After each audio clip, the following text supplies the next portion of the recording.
Warning. Warning. Warning. The following video has been brought to you by Pretty Little Liars and PLL Freaks 13. These are unanswered questions. Oh my God. And we have a lot of them. Okay.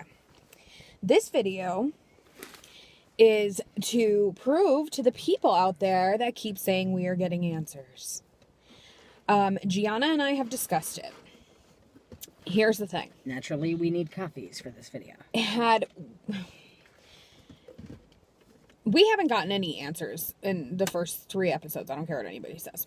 The only thing that we had an answer to is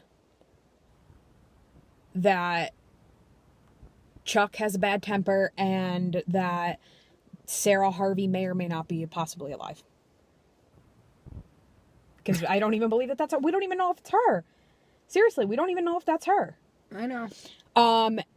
We've discussed this and we've said they could have made this Chuckarooski thing go on for another 2 seasons, and they could have taken the questions that we've had since season 1 and answered those this season.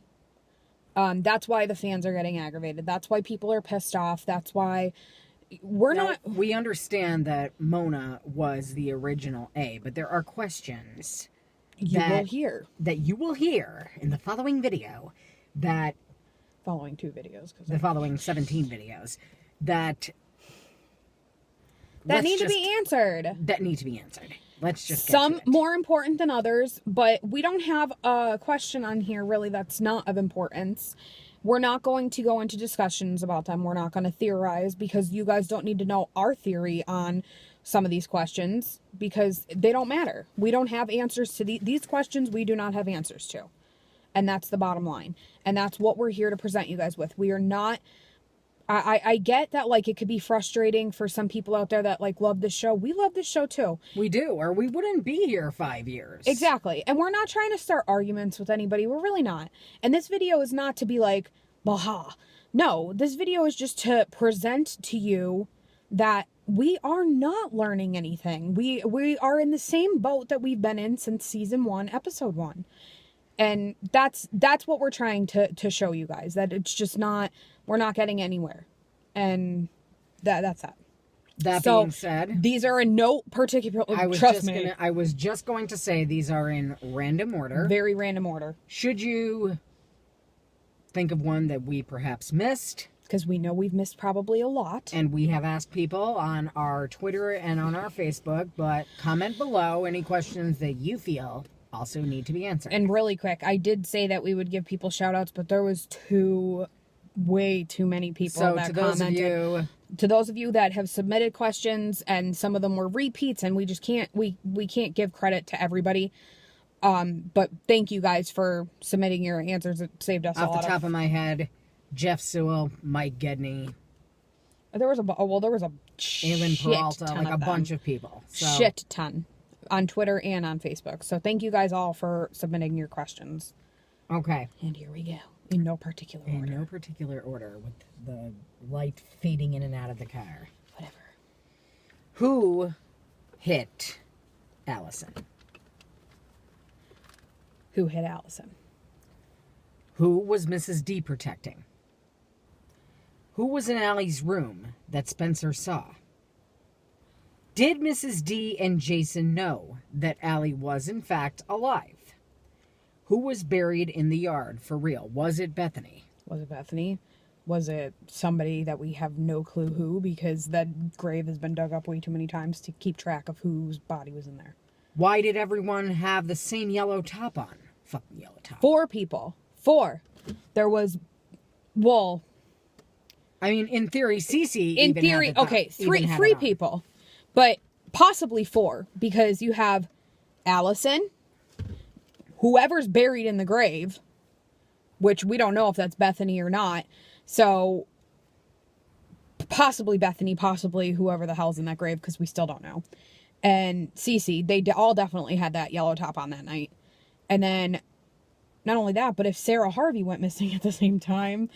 And she was wearing a yellow top. Now, granted, that might have been Chuckarooski that put that on her, but whatever. Who killed Ian for the love of God, and why? We understand that Allison blasted him off the tower as per what she said. However, Allison did not have the strength to pull a fully grown man out of a church that fast, be able to orchestrate putting him into another area, a suicide note, everything. Questions that need to be answered. Why did Ian want to kill Spencer that night? Yeah. He was doing this for Melissa because he loves her. He was doing it for Melissa, but Melissa was trying to supposedly Considering protect that Spencer. she was supposedly trying to protect Spencer, does not make sense. What, in fact, did Maya know? I would love to know that. Who killed Maya, and if they didn't, where the fuck is she? Is she really dead? Where is she? Where's Maya? Where is she? Who killed Garrett? And why? That is a good question. Was Melissa really the other Queen of Hearts? Because we saw Wilden. We've heard that Melissa was the other Queen of Hearts. Was there, in fact, more than one Queen of Hearts? Or more than two? Who drugged Arya and put her in that crate? I don't know what's going on with, like... I have no idea, lighting. but whatever. Who did Arya stab with the screwdriver? Who hit Hannah with the car? Was it really Mona? Who did Spencer hear scream outside the barn that night in episode 1 of season 1? Because when we, in fact, watched the flashback, Allison never screamed. She went like this. When who the fuck was that? Garrett was hitting the tree. No, I'm talking about the fact of, like, when she actually got hit in the head. Oh, she got hit from behind. She yes. never even knew that anybody was there, so she never even screamed. Who or what, considering we were supposed to know by 6-2, is in that barrel? Who was the other Redcoat? Did Redcoat steal the game? Or was it Chukaruski? Because Mona was under the assumption that Redcoat stole the game from her. She gave me a place in and out. She gave me a way in and out of this place. And that's another thing. We were led to believe that that was a hallucination, but yet Redcoat gave her a way in and out of that place. Yep. Who, the flying Chukaruski, is Blackveil? Who stole the game from Mona? Charles or Redcoat? You repeated that twice? No. Okay, well, Maybe it was you written just there. read it twice. Why was Allie's grave dug up? And who friggin' drugged Emily to dig it up, and why? Why was Spencer attacked on the train, and by whom? By whom? Who took the picture of Allie that night that she disappeared? Now, really quick, granted, there are some questions on here that we are saying that we have possibilities, but we do not have any concrete answers to these questions. Like, we're saying who drugged Arya. Well, we're kind of all assuming that it was either Mona or Wilden because they were if it was them. We're kind of assuming that it was them, but we don't know that for sure. It was never confirmed, anything like that. So that's what we're saying. There might be some questions in here that you guys might be like, well, wasn't that blah, blah, blah? Well, yeah, it could have been, but it was never confirmed. So that's what we're trying to say here. What was in the bag that Ian gave to Jenna? I would like to know that. Who, in fact, was that rooftop shooter that night? We think it was Toby. We could be wrong. Who started the lodge fire? Was it really Wilden? Why are Jenna, Shauna, Melissa, and Wilden? Wait, what does that say? Why did Shauna, Jenna, Melissa, and Wilden want the girls there? Yeah, like, okay. We had Jenna and Shauna and Melissa, like, saying those bitches are going to be at the lodge. Were they, in fact, talking about the girls? Why the hell did they want the girls there? Do they know, like... I don't know. I don't know. Who hit Toby over the head that night and planted a North by Northwest lighter? Who was that in those words? Why the rush to get married between Melissa and Ian? Did they actually love each other, or was it just for an alibi? And what the fuck did they need the alibi for?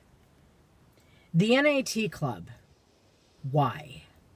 And who else was on those videos? How about a story that we have not heard anything about in a long time? Who the fuck killed Marion Kavanaugh? Mm-hmm. Yeah, that was like such a big part of the show in season 4, right? Yeah. And now it's just like poof, gone. And speaking of that, Dr. Palmer, while Toby visits him, mentions a blonde girl. There's trouble around that one. Who was he talking about her? Who was he talking about? Macaroon. Who attacked Emily in the greenhouse? That was not Mona. I don't care what anybody says. Was Toby really protecting Spencer? Like we're led to believe? I don't think so. Who attacked Mona in her house? Why did Mona look dead in that trunk? Why? She wasn't laying there with her eyes closed. She had blood on her face. It looked like the blood had been drained from her body. Like, literally, she had no life to her. So, okay. If their excuse was she was drugged and it just looks like no. We've got to get out of this place. That bitch looked fucking dead to me. Yo, I cried like a bitch. She looked like she's been dead for fucking 2 weeks. The Kissing Rock video, where you see the edits. There was 2 different versions, and not only that, but the video cuts out halfway through it and then starts again. Fake or real? Who killed Mrs. D? Was it Chuckarooski? Who is Dr. Sullivan's prodigal freaking son? Who the fuck was Mona threatening that Sullivan decided to mention in 225? And here we are, 6-4 so far, coming up on Tuesday. And we have yet to know who the fuck her son is. Who grabbed Maya in the video at Noel's cabin? Who the hell was that? Is Andrew really adopted? Does he partake in Campbell's soup, or is Ezra lying like... We've seen Ezra not really tell the truth on multiple occasions. Why were Jenna and Shauna afraid of Melissa? What did she have on those two? And while we're on that subject, it might be further on down the road in these questions, but why the hell are they dressing like twins? And where the fuck are they now? Not Shauna and Jenna, Sydney and Jenna. Oh, yes, never mind. Fuck that. Not Shauna. And I have that written down. Fuck that. Never mind. Totally. Two friggin' characters that mean shit. Well, this is what the show will do to you. Exactly. Confuses the fuck. Why was the blonde girl, and who the hell was that blonde girl, at the reptile place? 214 meaning it's a locker combination, a room number, Garrett's badge. What the hell is with the number 214? Because we went back to episode 214. And there was no significance behind that episode that we know of. We could be wrong. Why was Mona meeting with Jenna and Shauna? Not Sydney, Shauna. What is Bethany Young's connection, if in fact a Bethany Young actually exists? Who pushed the girl at the frat party? That's what I want to know. And furthermore, that who bothers the fuck me. was that girl at the frat party? Of all the questions, that bothers me a lot for some reason. Who the fuck pushed her, and why? Who was living in the De Laurentiis house? You might want to start a new video.